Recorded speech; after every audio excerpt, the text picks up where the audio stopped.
Are you feeling all right? Welcome to episode 51 of Rock the Cash Bar. How you doing? Oh, Ben. I guess we should tell everybody we're recording this on January 8th. So it's not the day that domestic terrorists crawled into the White House windows. We were supposed to record this episode on that day, and we decided we could not. But at that moment, I had to call you and say, I can't do it. My brain cannot wrap my head around what I'm seeing right now. I spent the last 2 days, literally glued to the news, in front of the TV, phone in front of me, just scrolling through absolutely everything I could find. And I just cannot understand how something like that comes to pass. I just don't get it over these reasons. I don't mean to get overly political, but these are overly political times, and I can't, I can understand being upset. I can understand being angry. I can understand wanting to make your voice heard. I absolutely cannot understand doing all of those things for that particular game show host. It's delusion. It's insane. There are other game show hosts I would do this for. For Alex Trebek, in a heartbeat. I would even do it for Pat Sajak. I would absolutely do it for Pat Sajak. I would that too. I could understand, but this is just absolutely beyond me. And Mark Summers, the host of Double Dare on Nickelodeon, I have pounds of dynamite and big bags of slime for anyone dumb enough to fuck with Mark Summers. I'm with you, Ben. Oh my gosh. I want to find the flag and those pancakes at the bottom of that slide. Look, when that guy would slime other kids' parents, that was him hitting out at my most immediate political rivals at the time. And that just immediately solidified. We were heart to heart, we were eye to eye. Summers is my guy. Load up the RV, fire up the guns. I'm under the Summers banner. Mark Summers or die. You got a problem with that, Tinkerbell? Do you? Huh? Some things are worth fighting for. Mark Summers is where I draw the line. I'm sorry.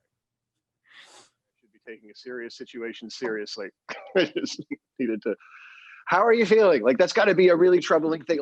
I'm kind of alone in my little world. I'm a single guy I'm just living my life, and I'm kind of gloriously free of a lot of the responsibilities and a lot of the worries that somebody like you with a family and a child, when you're looking at something like that, you must just be going holy crap. I'm counting on the rest of you to help hold the fabric of this society together.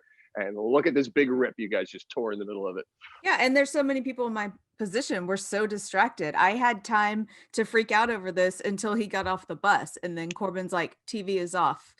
We're not doing this in front of him.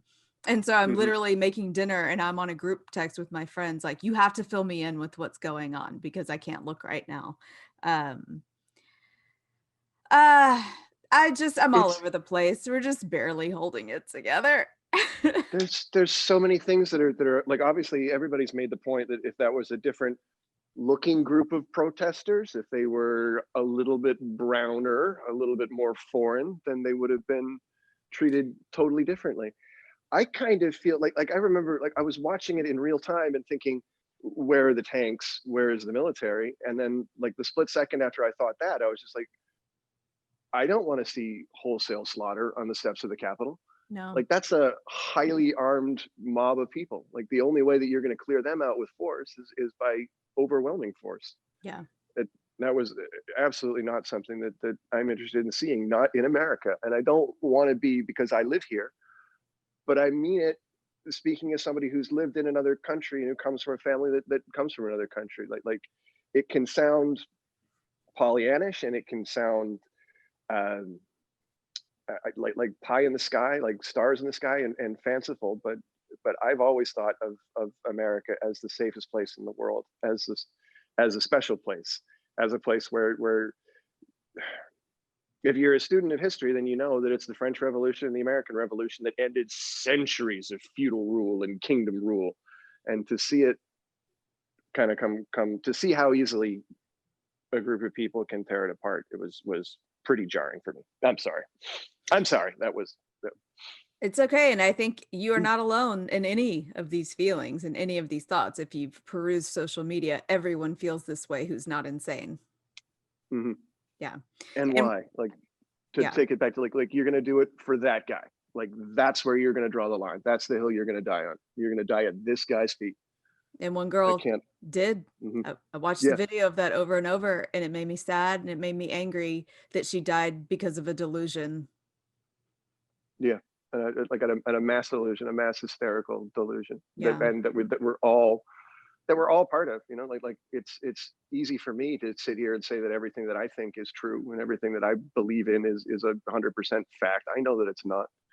Like I don't That's don't know rational thought that you're having right now, knowing that, you know. Yeah. And she lost that. She lost right. the rationality. Mm-hmm. Her bullshit meter became so broken. She got wrapped up into a reality that killed her. Yes. I can't.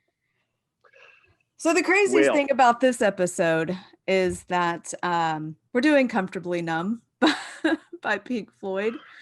By Pink Floyd. That wasn't by design. It wasn't something that we planned to do. Absolutely not. Our guest picked this song weeks ago.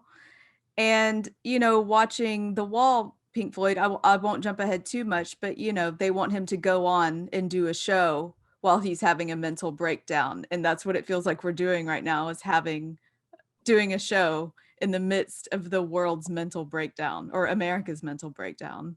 Yeah, in the midst of it, like we're all watching this. We're all having like our own mental breakdown while trying to put our own show on. But meanwhile, the guy sitting in the Oval Office in the big chair is clearly having his own mental breakdown and still trying to carry on with his own crazy show. Let's bring in a guest. We might as well. Let's get cheerful. Let's see if we can turn this shit into something funny, or at least worth listening to right now. What I'm going to do is bring in our guest. She's a very special, very funny lady, stand-up comedian, Kelly Collette. Let's let Kelly in. There she is. Hi. Hi, Kelly. This is Ben. Hi, Ben. Nice to meet you. It's very nice to meet you. Thank you very much for coming on to the show. Absolutely. Thanks for having me. Who do you have in the background there? Sorry, I'm staring at you. You've got Gilda. And it's signed. Oh, man. Oh. How'd you get that? It was a very nice present from someone, but it doesn't say love Gilda. It says sincerely Gilda. Oh. So that's why I was like, who was she mad at signing this piece of paper? You know what I mean? I don't know. Maybe that's her deeper form of love. Maybe. Yeah, she looks great. I just hang her in the background because when people get her, I get excited. I'm like, okay, if someone knows who it is, then it's like a good litmus test on like, you know, the vibe. The vibe's on. Have you decided to finish this podcast with us because of that?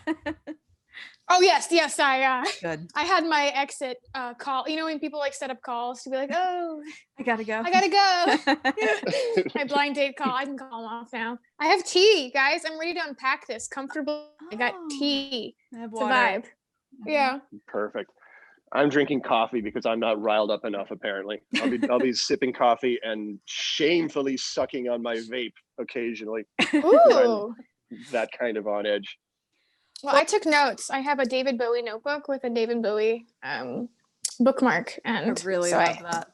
I have things ready. Oh, wow. I've prepared you guys. Thank you. Yes.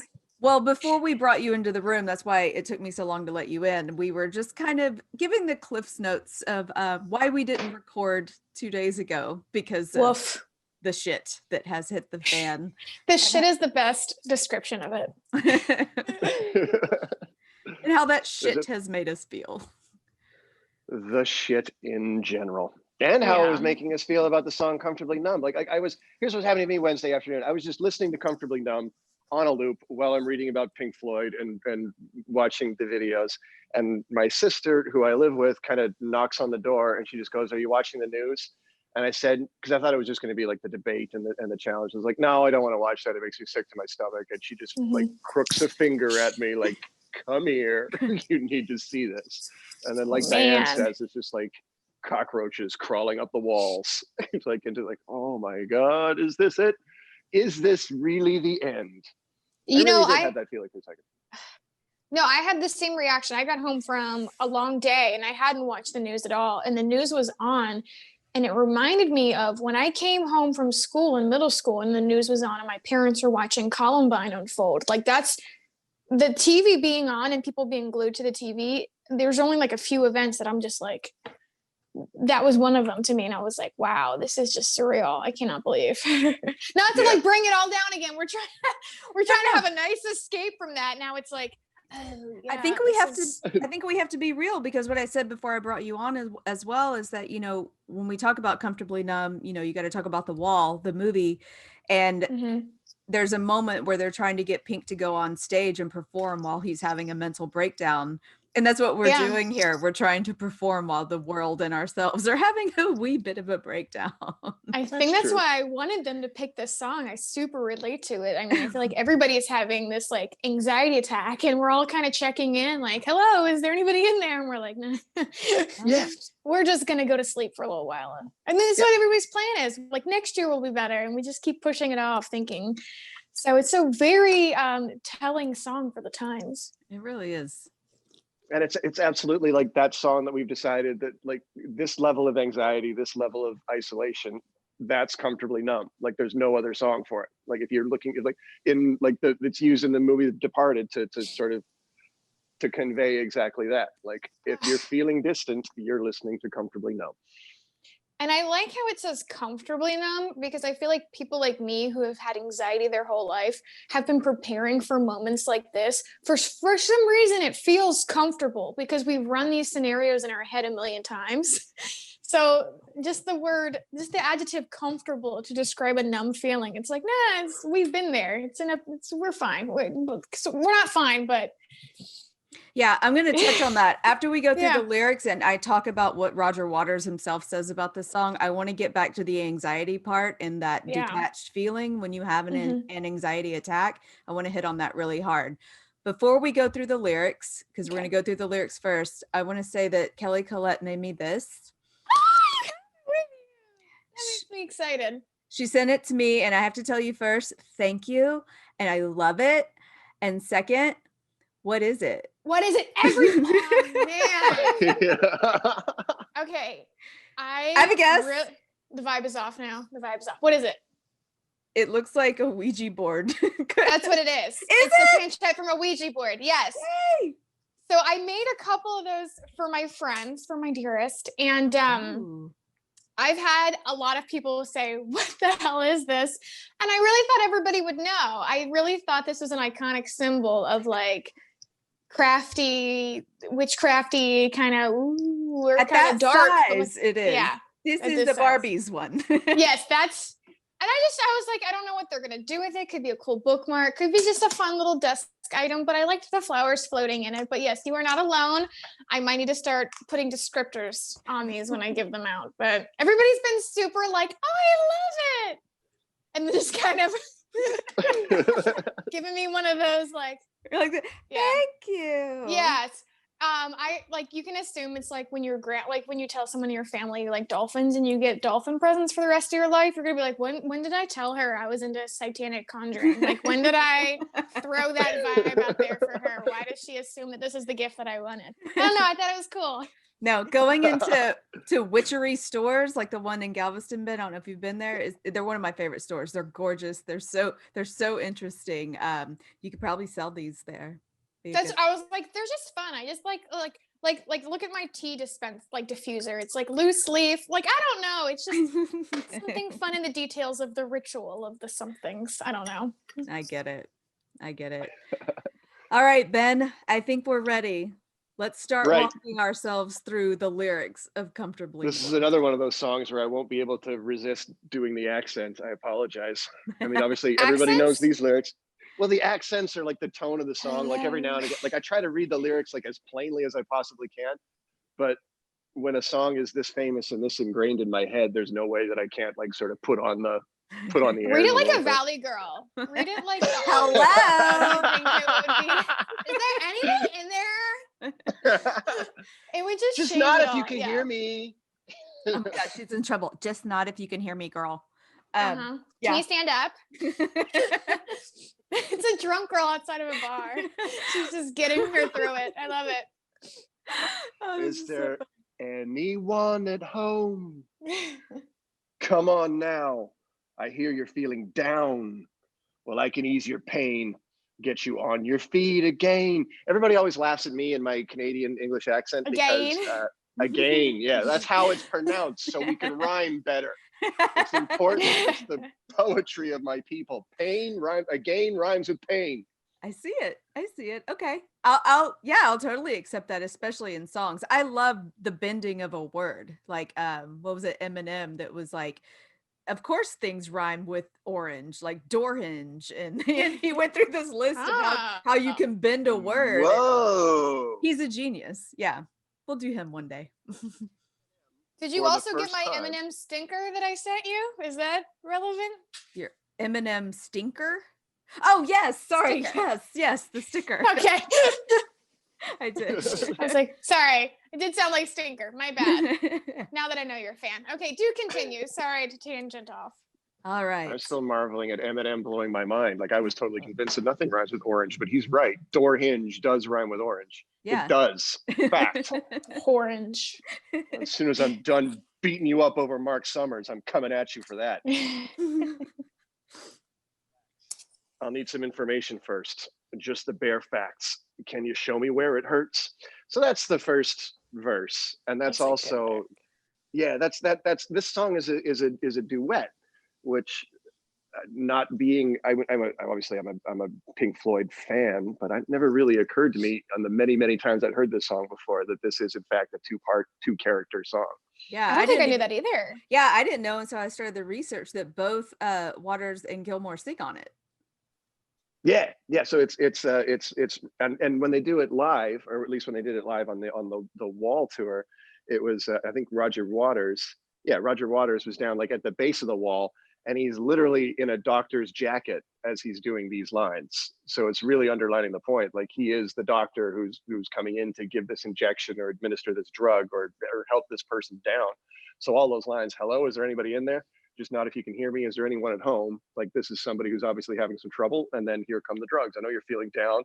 Well, I can ease your pain, get you on your feet again. And just relax. I need some information first. Like, it's straight up, this is the doctor talking. Yeah. And then I think when Gilmour comes in here with the big famous, there is no pain, you are receding.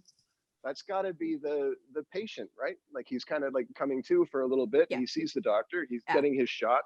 And then he's just kind of moving away from reality. Yeah. My mom listens to this podcast, so it's hard for me to talk about certain things, but it's like when you're doing really heavy drugs, man, and you start to pull away from the world.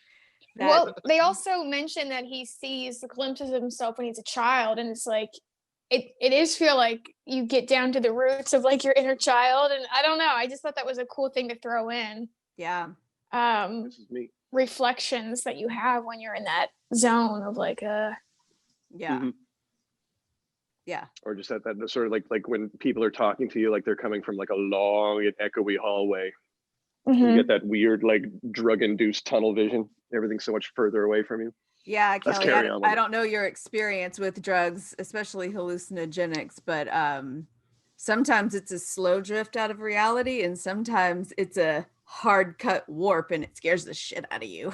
So yeah. I was very anti-drug for most of my life, probably because I was I listened to the Dark Side of the Moon and I watched the Dark Side of the Rainbow. I was such a big Pink Floyd fan, but I was like, I don't think hallucinogenics or anything like that for me. And then August of this year, I did mushrooms for the first time, and it was very mind-opening. And yeah, I had the slow build of like, I'm fine, nothing's happening. That's a little weird over there, but like just kind of like drifting in and out of it. But yeah, that's my experience. I did it one time. All right then. Yeah, so we'll get back to the panic attacks because it's related, but we'll get there. We'll get there. Let's keep reading. A distant ship smoke on the horizon. So that's obvious. That's, the word distant is right there. So there's a distance between these two people. You're only coming through in waves. Your lips move, but I can't hear what you're saying. To me, that's what this song is all about. It's about isolation. It's about trying and failing to communicate. Mm-hmm. Without jumping ahead too much, there is one line where Roger Waters said this song is about not being able to connect to your audience, the distance you feel between the audience, and that stays in my head when I read your lips move, but I can't hear what you're saying. Because when you're on stage and you see screaming fans, you're like, I can't respond to you, or there's too many of you. Yeah, You it's know, all like a mob. If you're playing in a stadium full of 80,000 people, and I don't know how quickly it happened for Pink Floyd, but I imagine no matter how slowly it happens, it's got to feel quick. Like if you're a rock star and you're playing in front of 200 people in a rock club one night, and then 3 or 4 years down the road, all of a sudden it's 20 or 30,000 people in an arena. It's got to be really jarring. It's like I don't know. Like, imagine the first time that you have to play to a stadium. Like after like timing all of your movements and like everything that you do to appeal to a room full of 500 people, and now all of a sudden you got to do it for 50,000. Yeah, like, that's got to be. It's got to be a completely different skill set.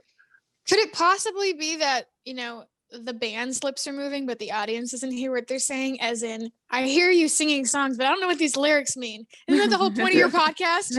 Yeah. When we think about it, let's flip this on its head. Yeah. There's many times where their lips are moved, but I don't hear what they're saying. Yeah. Bad tech guys. That all sorts of happens. Stuff. That happens so much with like lower level bands when you go to like local shows where I'm just like, yeah, you sounded great. I have no idea what she was Yeah. singing though. yeah. Don't get that. Yeah. Yeah. When I was a child, I had a fever. My hands felt just like 2 balloons. Now I've got that feeling once again. I can't explain. You wouldn't understand. This is not how I am. I have become comfortably numb. I think that's the drug setting in. Yeah. Well, The big monstrous pause. I Googled fever plus swollen hands just to see if maybe there was a childhood ailment that he's like flashing back to. And it came up rheumatoid arthritis, carpal tunnel, or sausage digits, which I didn't know was a medical term. So I was trying to get doctor, the digits are sausagey. Yeah, so I was going really deep into this. I was like, is there something that this could be a more not a hypothetical thing, but like a real, like, I remember that time I had a rash. I don't know. Yeah, so we'll get to, he was very inconsistent, Roger Waters, in 3 different interviews talking about what these lyrics meant, and I'm going to go through all of them once we get through the lyrics, but I mean, it's all, we basically get the idea, but he changes his story a little bit a few times. I don't know if that's interesting. I don't know if you've ever had a morphine shot. I've had a child that was cut out of me, and man, when it went into my spine and they laid me down for like the C-section where they numbed me completely, I told Corbin, I was like, I know what it feels like to be 1,000 pounds. Like I felt 1,000 pounds. I felt like they were like, we need you to move your leg. I'm like, I'm not that strong. Like no one can move an elephant's leg. Like they know I couldn't move it. They were trying to move it. And I was like, you can't pick that up. It's crazy. I understand that when you get extremely numb. Mm-hmm. Interesting. I was comfortable too. I've never done morphine or heroin, and I don't really plan on it. I don't want to be 1,000 pounds. No. I love the way this next verse comes back with just like what I consider the doctor character just going, okay, just a little pinprick. Like it's kind of hilarious to me. Like you imagine like you're a doctor's office, the doctor comes in, it's like, okay, just the bare facts. Can you tell me where it hurts? And then the guy just like, there is no pain. You are receding. You're a distant ship smoke on the horizon. You're only coming through in waves. Your lips move, but I can't. Okay. All right. Okay. It's just a little pinprick. You obviously need to be calmed down. Yeah. Well, there'll be no more. Well, yes. I was like, I love that. There'll be no more. Do you think they had to go back and forth when writing that? Like, no, it's no, it's Like they had to like go through every possible I think they fought. situation. There were a lot of fights about the writing of this song, and I wonder if somebody was pushing for that, or if someone was like, "That's dramatic and theatric. Yeah. We don't need that," and someone's like, "No, that has to be there." Oh. Take it like There'll a man. be no more. Yeah. Oh, can you stand up? I do believe it's working. Good. That'll keep you going through the show. Come on, it's time to go. So that is the story, right, Dianne? You were saying that Roger Waters it was at a show in Philadelphia, I think in 1977, if I remember right. And it was their first stadium tour, and it was coming to an end. And Roger Waters was going through some level of anxiety or some stomach pains. He said he had stomach cramps. Yeah. Mm-hmm. And he absolutely couldn't go on. So they shot him full of whatever it was that they shot him full of. And he said that he couldn't lift his arms like above his waist through the whole show. So he just played the guitar, like super low and super laid back. And I guess because of the distance that he was feeling between himself and the audience, and the distance that he was feeling between himself and probably himself because of the drugs, that's when he had the idea for the wall, and for that metaphorical idea of the wall being the distance between the audience and himself that you can't communicate past. Yeah, he said it rendered him almost insensible, and it was so bad at the end of the show the audience was baying for more and he couldn't do it, and they did the rest without him, which is kind of traumatic. I would think so. Yeah, it's got to be weird to watch your band like play an encore without you, especially when you're high on hospital meds. Yeah, I've never been high on stage, but I have had that out of body experience where you're kind of looking at yourself performing and you're like, I'm not mentally here right now, and you're kind of just going through the motions, and you're like looking at the audience, you're like, you have no idea, I am like somewhere else right now. You're just like a glass-eyed mannequin of a person. It's crazy. Isn't it crazy when that happens? Like when you've done a show so many times and all of a sudden you're like, I am nowhere present. I am on autopilot right now. So hard autopilot where I was like, I have done my grocery list while performing and getting laughs at the same time. And you're like, how is this possible? It's so bizarre. And I also think it's not good. I was always trying to pull myself back into it. And people would be like talking about crowd work. I'm like, crowd work? I'm not even here. Oh. Exactly. So when he's like, he just played his guitar lower, I'm like, I feel that, but like... Also, I wasn't doing mannerisms or even having to like pick up any of that. So that's incredible that he was still able to like be like, I'm gonna write a song about this. I've never been like, I'm gonna write a joke about how I'm not here right now. Like, it's kind of weird to admit. Yeah. I guess that's probably the difference between writing jokes and writing songs. Because I don't think I've ever sat down and gone, okay, I'm gonna write a chunk of material or a joke about this. Like, it never starts with subject matter. It always starts with the idea of something, like the kernel of what was already funny, and then expanding on it from there. Right. Yeah, me too. Like, songwriting is obviously a little bit different because you can just go, I'm going to write about this emotion.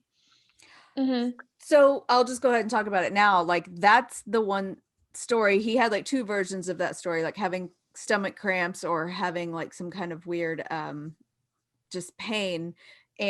But also, let's see, he told Mojo magazine in December 2009 that when he was a child, he had a fever. His hands felt just like two balloons. Were autobiographical. I remember having the flu or something, an infection with a temperature of 105 and being delirious. It wasn't like the hands looked like balloons, but they looked way too big and frightening. A lot of people think those lines are about masturbation. God knows why. So what? So condoms, maybe? Or what is a balloon and masturbation? Ben, enlighten us. that one's beyond me. I'm sure we could do a frightening Pornhub search and come to some conclusion. But no, I don't understand. I've never felt like my hands were two balloons while masturbating. Like, yeah, 99. So yeah, these are two very different descriptions where I'm like, maybe it's a mixture of both, maybe both of these things have happened in his life and they just kind of melded together when writing these lyrics, which is allowable. I mean, it's definitely two sicknesses, sickness behind the stage and then flashing back to the last time you felt this sick and when you were a child and you masturbated into a balloon or whatever he was trying to say. But yeah, definitely could be a mashup. Yeah, I think that's I always what wonder, happened. like when he says, Did you that say he there was having, a third one? I really just got mixed up in my notes. He described the stomach thing twice in two different ways, but I realized they kind of went together. But yeah, so really there was just two. What were you saying, Ben? I was just wondering about his stomach cramps and how that, like, it's easy, I think, to think of like being a rock and roll star as like this ideal. Like you get to sing your great songs in front of your adoring fans, and it must be just like an incredible, like, constant ego stroke. I doubt that that's true at all. I bet that you're incredibly anxious just about every single time you present something like this. Like if you've written a song as good as Comfortably Numb, then it's speaking about your feelings in the truest way that you can. And then presenting that to 50,000 strangers every single night has got to be like, I would find that really, really difficult. Yeah. We've talked about it before, but I wouldn't want to read my notebook to 50,000 strangers night after night after night. Well, that's no when matter you how much they cheer. become comfortably numb. You have to detach. I no longer feel emotionally connected to this song if I'm going to have to revisit it every single fucking night, you know? Mm-hmm. Well, I feel like that's, oh, go ahead. No, I was just saying that I think that anxiety is probably caused by the performance. I mean, there's no doubt about it to me. Like he's just stressed out about being who he is. Yeah.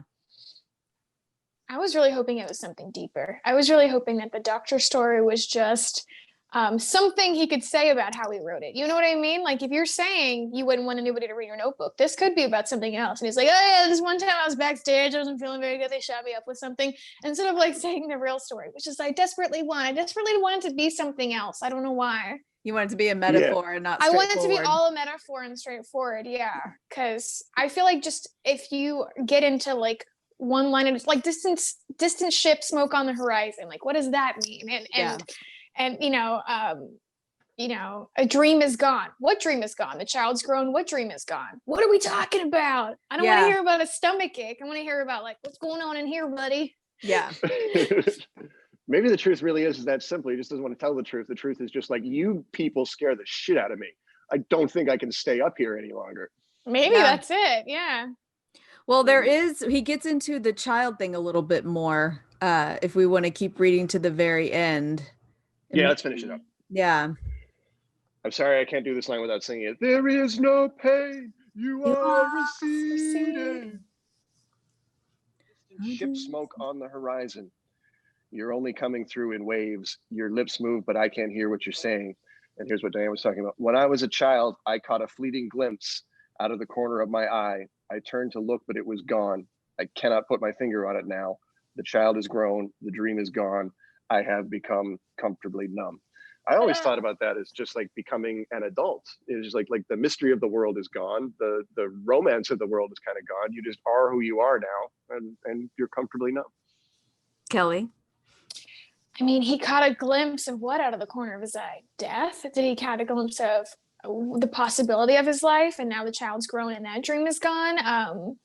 Could be a lot of different things. We want to know about that glimpse. Tell me. Let's ask the Ouija board. Can we? Do you have a Ouija board in front of you? What does it mean? Ooh, can we pretend our hands are on it with you? I mean, I just think it's beautiful though. Like, I don't know. It's very vulnerable. Especially the dream is gone. Oh, you're on stage. You're living all these people's dreams and you're saying your dream is gone. Yeah. Isn't that bizarre? Yeah. That's bizarre. Yeah. God, my dream was to be normal and boring and unfamous, and I never got there. Ew, this money, gross. Ew. Oh, money, hate it. Fans. I wonder if he's saying something about how, like, when you're a kid, like the possibilities are largely endless. Like when you're 10 or 11, you haven't put in like whatever you decide to work on, whatever goal you decide to, like, you could do 360 degrees. You could go anywhere. But by the time you're a 30-year-old rock star, like the skills that you have to trade at market are your ability to write songs and play guitar, and that's it. Like, you want to be a doctor, you missed the boat. You want to be a politician, it's over with. Like, there's so many things that there's so many doors that close behind you the older you get. You can only keep going forward. You can't go laterally anymore like you could when you were a kid. I understand that. Honestly, that lyric made me think of like a really weird moment in my childhood that I don't understand. My mom, it's a quick story. I don't know how old I was pretty young. And she said I was just kind of just like dazed staring out the window. And she's like, what are you looking at? And we were not really religious, but I knew the story of Jesus. And I said, I'm waiting for Jesus to come back and take us all to heaven. And she just kind of looked at me, and then she said, I said something incoherent. Like I had a conversation that was incoherent, babbling. And of course, You were speaking in tongues. I was speaking in tongues. And it has never happened again. I have no memory of this, and I'm an atheist. And so as an adult, where I'm like, apparently I caught a fleeting glimpse of something, and that's at a corner of the can't put your finger on it. Could be anything. You better start handling snakes before the snakes come to handle you. Well, I think we ended on a good note, because I feel like I'm pretty good. You know? Yeah. I've handled things well, and I'm happy with my life. So maybe he and I we're fine. Whatever that is, whatever, we're fine. Or maybe I had a massive little mini stroke. We don't know the brain that well. Scary business. I think it's very vulnerable when anybody mentions their childhood in a song or an interview or anything. I don't know why. Yeah. It really it's like it's crazy revealing. It's always talking about stuff you can't help, or whatever circumstances that you were dropped into. It's never like, as a child, I chose to be a salesman, and I, like project. No, it's like your child is such a vulnerable thing because you have like literally no control over anything. Yeah. Mm-hmm. So whenever like grown men sing about that, I'm always like, yeah, you go ahead and cry it out. I'm here for you. I'm happy that you're doing this and not just bottling it up inside. Yeah.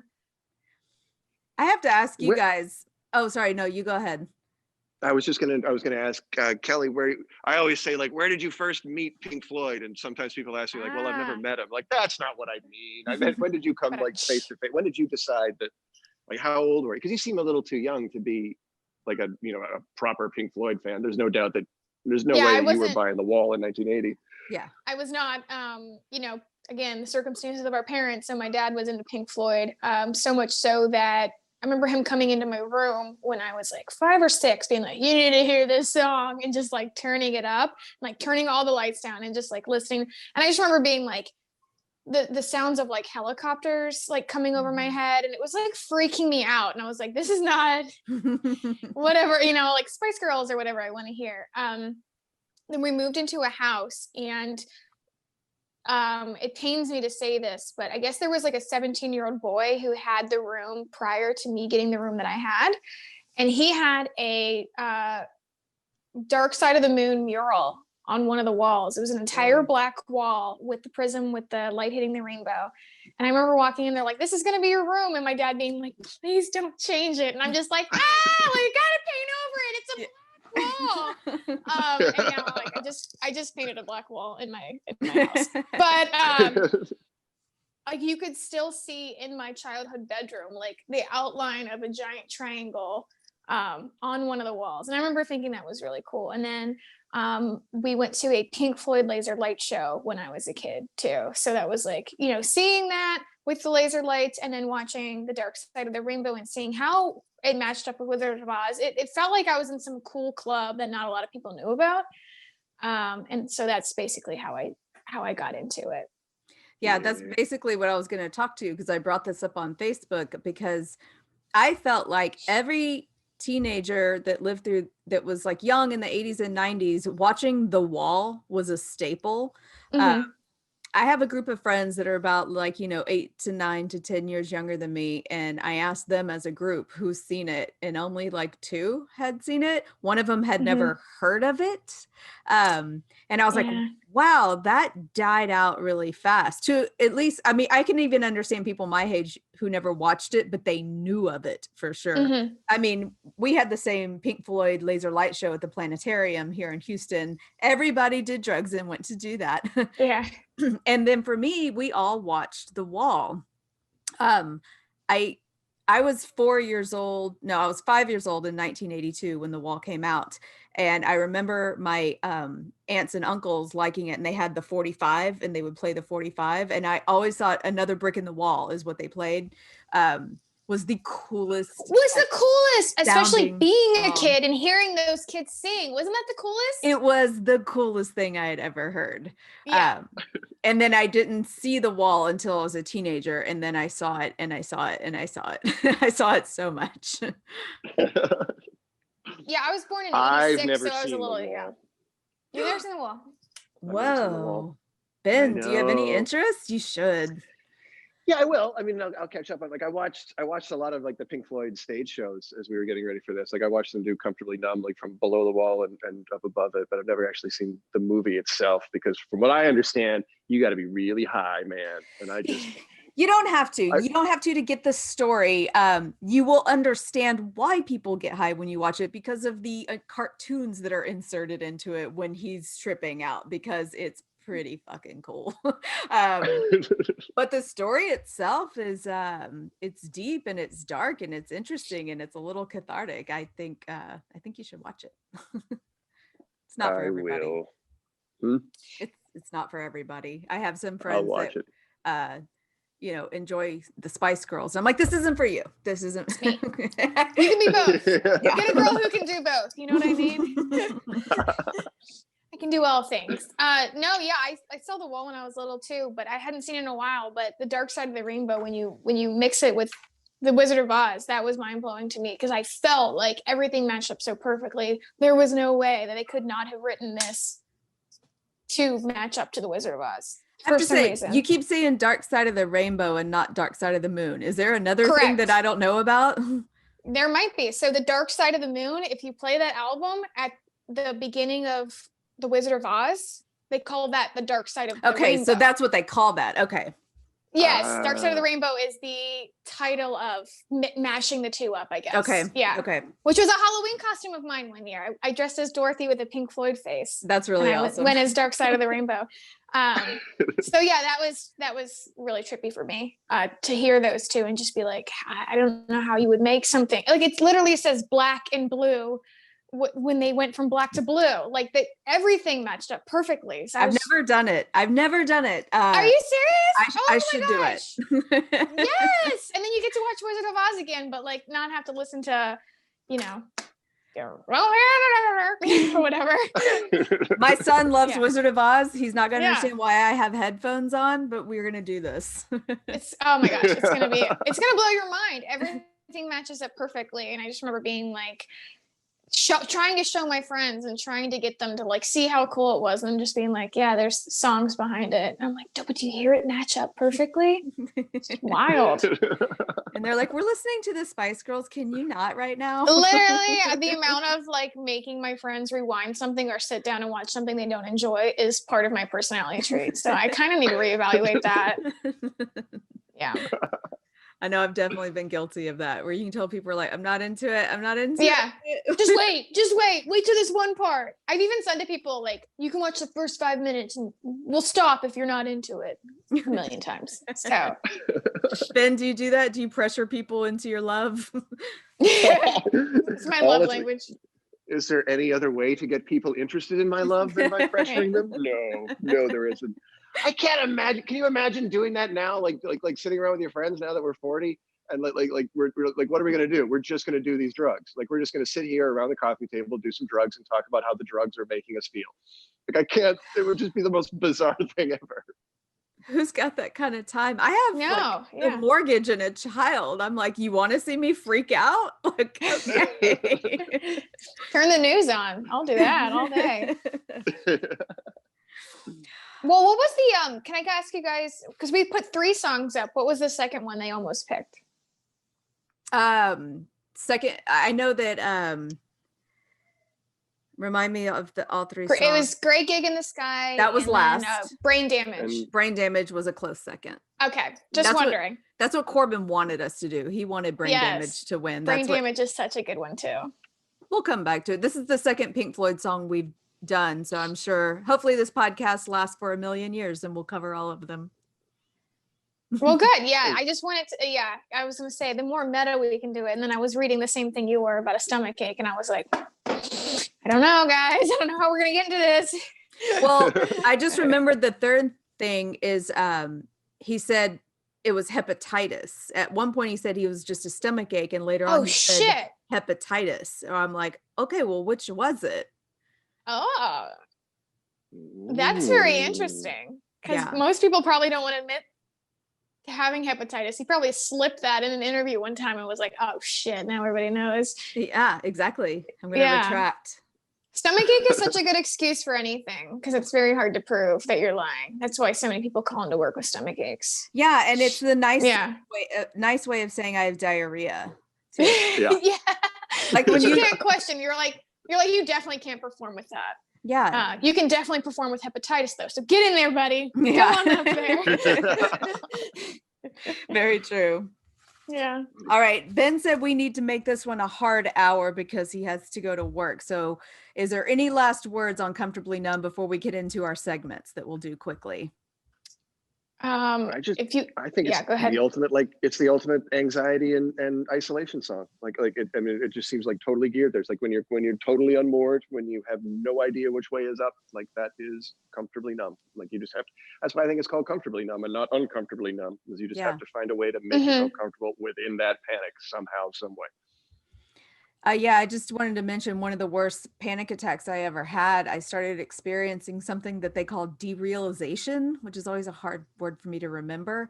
And the only way I knew how to describe it to Corbin is I was like, I suddenly felt like I was not in my body. I was literally doing when you're on drugs, where I was like, I don't feel like I just lifted my hands and looked at him. Something else is making this happen. And I read that some people love it. When it happens, they're like, I feel like I'm on the best drug of my life. I was terrified. I don't like being not in control of myself. And I was like, am I coming back? I don't know what's happening right now. And I eventually came back, but it's a form of something else that can happen during anxiety where your body just shuts down. It's like, I'm not feeling this anymore. I'm out for a second. Wow. It's really weird. It's got to be terrifying. Can I actually get back into my own head? Is there a way back from here? Control your mind. Yeah. Yeah. Could I just say that I really love the part where it says, can you stand up? I do believe it's working good. I'll keep that. That'll keep you going through the show. Come on, it's time to go. Because I feel like a lot of us have stuff when we get numb to stuff and we do keep going. So I feel like it is very relatable to be every now and then, you do, most people are walking around every now and then, just a shell of who they are, going through the motions. And it's kind of nice to recognize that that's not a feeling that is totally within yourself, that you're only experiencing alone. It's something that everybody kind of goes through. Mm-hmm. Yeah, very much so. You don't know what's going on in people's heads and their lives. And so many of us have to compartmentalize to get through stuff, Yeah. You've seen people going through horrible divorces and going to work and having to smile and give a presentation, it's all the time. Right. Be nice to the person at Starbucks because they probably get some bad news or whatever you are. That kind of ties into what we were talking about earlier with the stuff going on in the news and around the world right now. It's kind of just recognize that we're all going through it and trying to get through it together. Yeah. You're here. There you go. All right. Well, right here is where we are going to insert 6 Degrees of Tommy Stinson with Jeremy Essig. Let's see how he connected the basis of the Replacements to Pink Floyd. Hey friends, welcome to another edition of 6 Degrees of Tommy Stinson, where this week we're going to travel through 4 decades of pop, punk, hip-hop, and even a little country to connect to psychedelic pioneers Pink Floyd. Before I begin, there are many shorter paths to connect the two, even one that includes one of my bands. But it's been a rough week, so let's screw around with the format and take a look at weird collaborations from artists of different backgrounds, starting with Floyd, whose founders in the mid-60s included Syd Barrett and Roger Waters. While Barrett would quickly descend into mental illness and become the inspiration for this week's song, Waters would carry on and shape the vision of the band on albums including Dark Side of the Moon and The Wall. Following the fall of the Berlin Wall, Waters, having left Pink Floyd in '85, would perform a live version of the album of the same name with guest musicians including Van Morrison, Bryan Adams, and Cyndi Lauper in 1990. 15 years later, and well into her career as a psoriasis drug advocate, Lauper would re-record a number of her hits on the album The Body Acoustic, including a duet with noted Canadian animal activist Sarah McLachlan on the song Time After Time. And much like McLachlan can be credited for saving dogs all over North America, she's also credited for saving the life of Daryl DMC McDaniels, who has said her album Surfacing made him want to live again. To pay McLachlan back, he invited her to join him on the song Just Like Me from his solo album, Checks, Thugs, and Rock and Roll. McDaniels, of course, busted through to the mainstream with Run DMC thanks to the band's remake of the Aerosmith song Walk This Way and its video that featured vocalist Steven Tyler and guitarist Joe Perry. Years later, Perry would also perform with English pop star Katy Perry on her 2009 MTV Video Music Awards performance of We Will Rock You. The live Queen cover featured a 3-person drum corps, including Superchunk, Mountain Goats, and Bob Mould drummer John Worster, who a decade earlier filled in as the drummer for Whiskeytown, a band that would feature Tommy Stinson on their final album, Pneumonia. So, in many more steps than the shortest 4-step version you can figure out at home, this week we went Pink Floyd, Cyndi Lauper, Sarah McLachlan, DMC, Joe Perry, Katy Perry, John Worster, to Tommy Stinson. See you next week, Barflies. Back to Dianne, Ben, and Kelly. And we're back. Jeremy. Yeah, Jeremy told me you were the last person he saw in person before he went out and did, in comedy, before he went out and did a recent gig. Yeah. It was a fun time in India. I always have fun when I see him. Such a nice guy. Yeah. He really is. I know Ben met him on this podcast on his episode and was like, well, that's great. I just want to be his best friend now. It's true. What is the energy? I just want to sit down with him and pick his brain all the time. Yeah. All right. Kelly, do you have a guilty pleasure song? I have many. I would like to tell you about a new one. Oh. The band is called LANY. Have you heard of Okay. them? LANY? No. LANY, spelled LANY, as in LA, New York. Oh, okay. All right. got it. Yes, they are a bunch of boys from Oklahoma who constantly sing about what it's like to live in LA. And I hate that about them because Midwest is where it's at. Let's keep it friendly. But the song is called I Love You So Bad. There's 2 versions. There's a slow version, there's a fast version. I heard them live and I became obsessed with them. I listen to them probably every day. And the reason it's a guilty pleasure is because, I don't know, it's kind of like a boy band, but they play instruments. I went to their concert. There were so many 16-year-old girls there. I felt ridiculous, but I can't help it. I love them. Do they dance? They don't dance. So there's Okay. a keyboardist, the singer, he has a dangly earring that sometimes has a cross on it. I think they're in their 40s, but they dress like they're 20s. And just great songs, not deep lyrics at all, but sometimes you hear a lyric and you're like, that was so good. And they have a new song called Cowboy in LA. It's about being from Oklahoma or the Midwest and being in LA and how different they feel sometimes. And I'm like, yes, get to your roots. Well, it's definitely sparked my interest. I'm going to have to listen to that. I'm saying when we're going guilty, I feel a little guilty loving them so much, but I can't help it. All right. Well, that's great. Okay. So Ben, I don't want to rush too much. One last thing before we have Kelly promote herself is our Dressed Up Like a Douche this week comes from Jenn Schall, comedian Jenn Schall, and ex-comedian and our friend Niki Key, and apparently a lot of people. Maybe you too, Kelly. It's the song Blank Space by Taylor Swift. The lyric is got a long list of ex-lovers, but apparently everyone in the world hears call all my Starbucks lovers. And when you go and listen to it, you can hear it. You can really, really hear it. Love it. You're going to have to go listen to that now. And I was like, wow, she is a whore. Just kidding. I'm just kidding. Kelly, thank you so much for coming on. Tell us everything about you. Promote yourself. Where can the listeners hear and see more of you? Hi, guys. I'm at Kelly Collette on all the social medias. And I might be at Helium in Indianapolis in 2 weeks, pending. And you can go to kellycollette.com to see all the stuff. And I appreciate you just even listening to anything that I have to say. Thank you. Awesome. So much. Thank you so much, Kelly. And maybe let's get together and do some Ouija boarding or something. I don't know. Sounds fun. Yeah, I'll get down to it. Yes. All right. I'm kicking you out. Bye. Okay. Bye, Ben. Nice to Thank meet you. you. You too. Thanks a lot. All right. So next week, what's funny is I have written in my notes like that we're going to do Pulp because I'm dumb and I forgot. We had already decided that we're going back to U2, and this time we're doing Pride in the Name of Love because next week's episode will come out on MLK Day. So we found it very fitting. Last U2 episode we did was Bono, Religious Zealot. This one is going to be Bono, Political Firebrand. Wow, how timely. How timely. Yep. I wonder what it's going to be like next week. I feel like we're living America day to day at this moment. Yeah, we really are. It's kind of dicey. All right, Ben, I feel good about it. Get out of here so Me you can go too. to work. That was a fun one. Thank you. All right. Appreciate you listening. We'll see you guys very soon. Vogue. Vogue.